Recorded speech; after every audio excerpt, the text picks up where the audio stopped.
We do want to move to Decision Desk 24 now. Florida's Governor Ron DeSantis and California's Governor Gavin Newsom have been trading barbs. They've been mocking one another as the 2024 campaigns are heating up. This is being called one of the fiercest rivalries within the two parties, even though it's very important. Newsom said that he is not going to be running for president this time around.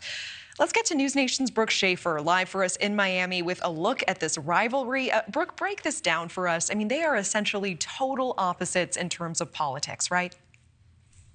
Yeah, total opposites, Natasha. And like you said, two people who almost certainly won't face each other on the ballot in 2024. California's Governor Gavin Newsom maintaining that he has no desire, he says, to run for president next November.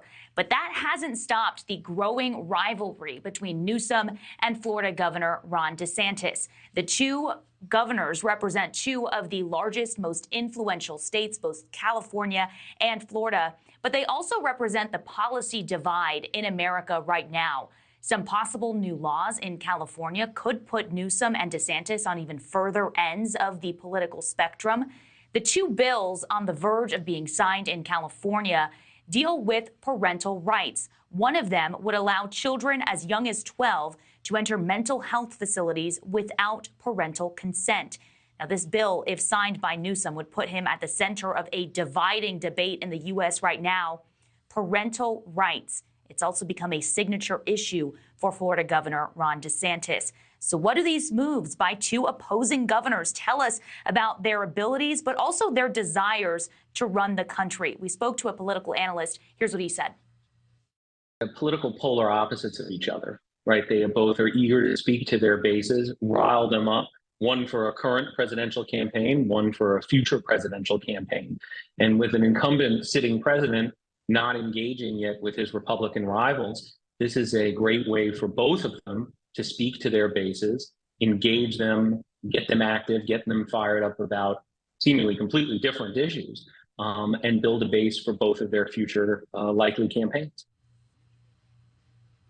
That analyst adding that regardless of what happens in 2024, he says he's sure that we haven't heard the last of this feud between California and Florida. Natasha? Yeah, certainly it seems to be ongoing. But Brooke, I want to ask, what are you hearing right now about Governor DeSantis looking to reset and revamp his campaign for president?